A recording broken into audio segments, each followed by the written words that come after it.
تحية لكم مشاهدينا في كل مكان. نشرة الأخبار نقدمها لكم من تلفزيون دولة إريتريا، نستهلها كالعادة بأهم وأبرز العناوين.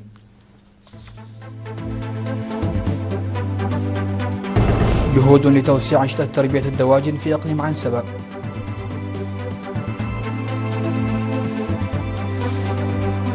ارتفاع معدل مشاركة الطلاب في التعليم بمديرية حقات.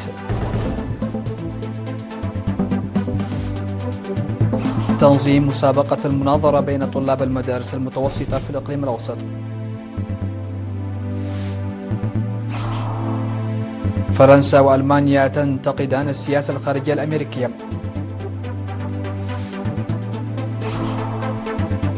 الأردن والاتحاد الأوروبي يطلقان شراكة استراتيجية.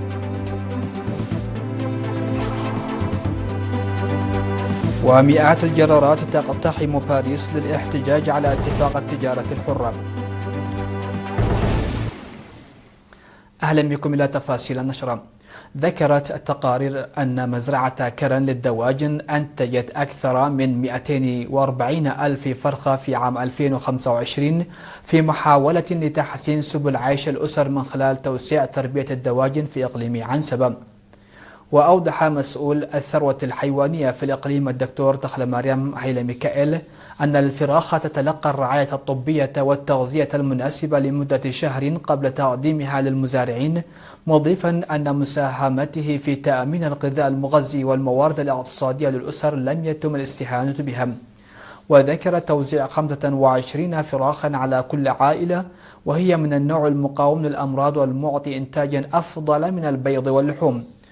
قال موظفو مزرعة كرن لإنتاج الفراخ إنهم اكتسبوا خبرة في المهنة وأحدثوا فرقا في سبل عيشهم. وبحسب وثائقها قامت المؤسسة بتوزيع حوالي 1,000,000 فرخ يبلغ عمره شهرا واحدا خلال الفترة من 2018 إلى عام 2020. زاد حضور الطلاب في المدارس بأكثر من 25% في إدارة ضاحية حشيشاي بمديرية حقات إقليم عنسبة. وأوضح الأستاذ إدريس عبدو أن دور ومساهمة المجتمع أمر بالغ الأهمية في البرامج لضمان كفاءة وتغطية الخدمات التعليمية في إدارة ضاحية حشيشاي، خاصة التعليم قبل النظامي.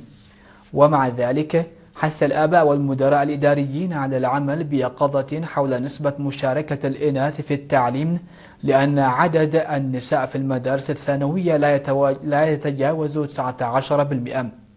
قال مدير مدارس حشيشاي الابتدائية والمتوسطة والثانوية الأستاذ إدريس محمد أن نسبة المشاركة في خدمات ما قبل التعليم النظامي في الضاحية قد زادت بنسبة 71% هذا العام بفضل الجهود الحثيثة الجارية.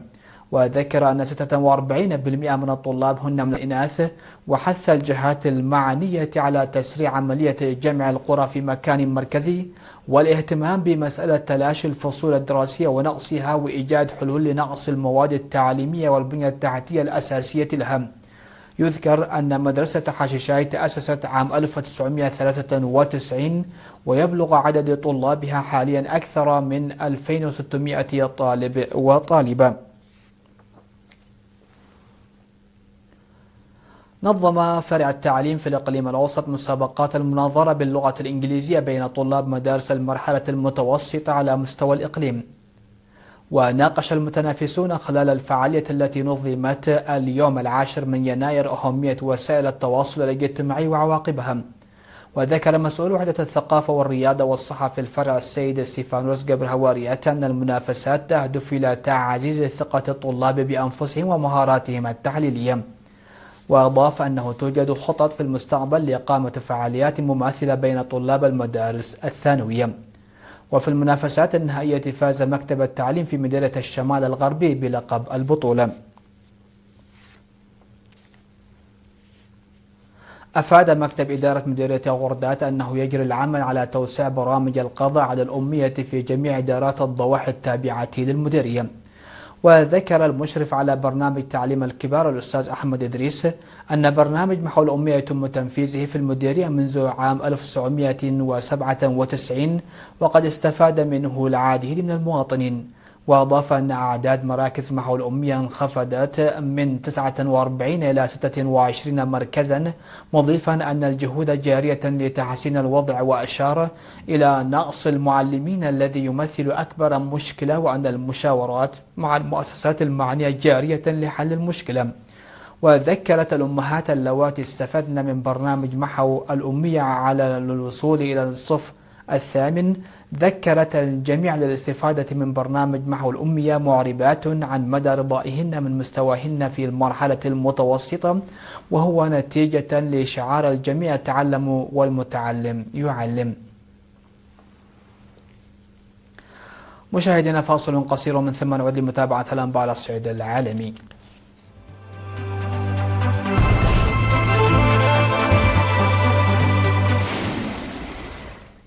على الصعيد العالمي، أعرب الرئيس مانويل ماكرون عن أسفه لتخلي الولايات المتحدة تدريجيا عن حلفائها وتجاهلها القواعد الدولية، متحدثا عن عدوانية استعمارية جديدة في العلاقات الدبلوماسية في الوقت الذي وجه فيه نظيره الألماني فرانك شتاينماير انتقادا لاذعا للسياسة الخارجية الأمريكية.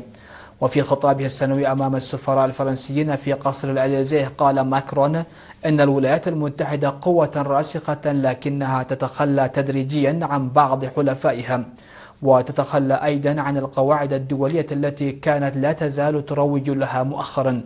ودعا ماكرون مجموعة الدول السبع والقوى الناشئة الكبرى إلى إصلاح الأمم المتحدة وإدارة النظام الدولي.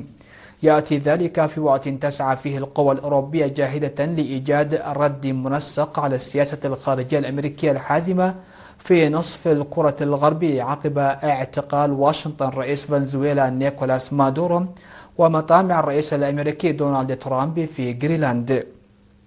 من جهته، قال الرئيس الألماني فرانك شتاينماير الذي شغل من قبل منصب وزير الخارجية، قال إن الديمقراطية العالمية تتعرض للهجوم حاليا على نحو لم يحدث من قبل. أكد بيان مشترك صدر عقب قمة الأردن والاتحاد الأوروبي في عمان إطلاق مرحلة جديدة من الشراكة الاستراتيجية مع التشديد على حل الدولتين ودعم استقرار لبنان وتعزيز الدعم الاقتصادي والسياسي للأردن في ظل التحديات الإقليمية. وعقد الأردن والاتحاد الأوروبي قمة في العاصمة عمان بمشاركة الملك عبد الله الثاني ورئيس المجلس الأوروبي أنطونيو كوستا ورئيسة المفوضية الأوروبية أرسولا فون دير لاين، في خطوة وصفت بأنها محطة مفصلية في مسار العلاقات الأردنية الأوروبية. وجاءت القمة تتويجا لتوقيع اتفاقية الشراكة الاستراتيجية الشاملة بين الجانبين العام الماضي، وهدفت إلى ترجمة هذه الاتفاقية إلى مخرجات سياسية واقتصادية وأمنية ملموسة. وقال الملك عبد الله الثاني أن القمة أطلقت مرحلة جديدة من الشراكة الاستراتيجية بين الأردن والاتحاد الأوروبي، تفتح آفاقا أوسع للتعاون في مختلف المجالات بما يخدم مصالح الشعوب ويدعم استقرار المنطقة. على متن الجرارات، دخل نحو 100 مزارع إلى وسط باريس للاحتجاج على اتفاقية التجارة الحرة المقترح بين الاتحاد الأوروبي وتكتل ميركوسور. ويضم تكتل ميركوسور دولا بينها البرازيل، ومن شأن الانضمام إليه أن يؤدي لتدفق سلع غذائية رخيصة نحو أوروبا، مما ينذر بتدني مداخيل وأرباح المزارعين الأوروبيين. التصريحات الأخيرة الصادرة عن الحكومة الفرنسية والاتحاد الأوروبي لم ترضي اتحاد التنسيق الريفي المعروف بمواقفه المعارضة لاتفاق التبادل الحر المقترح بين الاتحاد الأوروبي والدول ميركوسور الأمريكية اللاتينية. واجتمع ممثلون عن الاتحاد مع مسؤولين برلمانيين أمام قوس النصر ثم أمام الجمعية الوطنية، كما اصطفت الجرارات أمام برج إيفل. مشاهدينا، ختاما لنشرة هذه الفترة إليكم أبرز العناوين. جهود لتوسيع أنشطة تربية الدواجن في إقليم عنسبة. ارتفاع معدل مشاركة الطلاب في التعليم بمديرية حقات. تنظيم مسابقة المناظرة بين طلاب المدارس المتوسطة في الإقليم الأوسط.